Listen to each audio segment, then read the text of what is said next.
How to delete a pet on Widgetable. That's what I will show you in this video.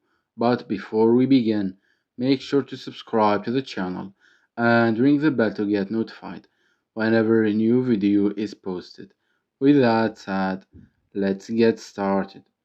Now, first of all, as of right now, there is no option or feature on Widgetable that allows to delete or remove a pet. However, there is an easy workaround that will get the job done. So go ahead and open up the app, and once you do that, navigate to the Pets section. After that, click on the three dots at the top right corner of a specific pet window. From the menu list that has just appeared, click on Inactivate.